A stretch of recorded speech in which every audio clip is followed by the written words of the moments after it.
നമസ്കാരം. വാട്ടൈ ഫീൽഡിലേക്ക് വീണ്ടും സ്വാഗതം. നമ്മൾ ഇന്ന് ചർച്ച ചെയ്യുന്നത് അല്പം ഗൗരവമുള്ള എന്നാൽ നമ്മൾ അറിഞ്ഞിരിക്കേണ്ട ഒരു കാര്യത്തെക്കുറിച്ചാണ്. കുട്ടികൾക്കെതിരെയുള്ള അതിക്രമങ്ങൾ. സാധാരണ നമ്മൾ മക്കളെ പഠിപ്പിക്കുന്നത് അപരിചിതരെ സൂക്ഷിക്കണം എന്നാണ്. വഴിയിൽ കാണുന്നവർ മിഠായി തന്നാൽ വാങ്ങരുത്, കൂടെ പോകരുത് എന്നൊക്കെ. എന്നാൽ സത്യം അതല്ല. കണക്കുകൾ പറയുന്നത് മറ്റൊന്നാണ്. കുട്ടികൾക്കെതിരെ നടക്കുന്ന അതിക്രമങ്ങളിൽ 80% നടക്കുന്നത് അവർക്ക് ഏറ്റവും പരിചയമുള്ളവർ അല്ലെങ്കിൽ വീട്ടുകാർക്ക് വിശ്വാസമുള്ളവർ വഴിയാണത്രേ. അതൊരു അയൽവാസിയാകാം, കുടുംബ സുഹൃത്താകാം, അതുമല്ലെങ്കിൽ അടുത്ത ബന്ധു പോലുമാകാം. എന്തുകൊണ്ടാണ് ഇത് സംഭവിക്കുന്നത്?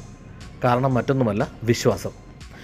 നമ്മളൊരാളെ വിശ്വസിക്കുമ്പോൾ നമ്മുടെ ജാഗ്രത കുറയുന്നു.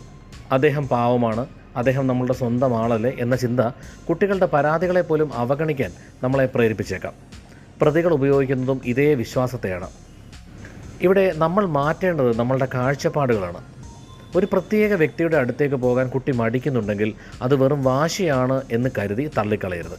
അതിൻ്റെ കാരണം തിരക്കുക. സ്വന്തം ശരീരത്തിൽ മറ്റൊരാൾ തൊടുന്നത് ഇഷ്ടപ്പെട്ടില്ലെങ്കിൽ നോ എന്ന് പറയാൻ കുട്ടികളെ പഠിപ്പിക്കുക. അതിപ്പോൾ എത്ര വലിയ ആളായാലും ശരി. ഇത് നമ്മൾ തമ്മിലുള്ള രഹസ്യമാണ് എന്ന് ആരെങ്കിലും കുട്ടിയോട് പറഞ്ഞാൽ അത് ഉടനെ തന്നെ മാതാപിതാക്കളോട് പറയാൻ അവരെ ശീലിപ്പിക്കുക. നമ്മുടെ മക്കളുടെ സുരക്ഷ നമ്മളുടെ ഉത്തരവാദിത്തമാണ്. പരിചയമുള്ളവരെക്കാൾ കൂടുതൽ നമ്മൾ വിശ്വസിക്കേണ്ടത് നമ്മളുടെ മക്കളെയാണ്. അവർ പറയുന്നത് കേൾക്കാൻ തയ്യാറായാൽ പല അപകടങ്ങളും നമുക്ക് ഒഴിവാക്കാം. ഈ വിഷയം ഗൗരവമായി കാണണം. സഹായത്തിനായി എപ്പോഴും 1098 ചൈൽഡ് ലൈനിൽ വിളിക്കാവുന്നതാണ്. സുരക്ഷിതരായിരിക്കുക. അടുത്ത വിഷയവുമായി വീണ്ടും കാണാം. നിങ്ങൾ നിങ്ങളുടെ കുട്ടികളെ ഇത്തരം കാര്യങ്ങൾ പഠിപ്പിക്കാൻ എന്ത് മാർഗമാണ് ഉപയോഗിക്കുന്നതെന്ന് നിങ്ങൾ കമൻറ്റുകളിൽ പറഞ്ഞാൽ നന്നായിരിക്കും.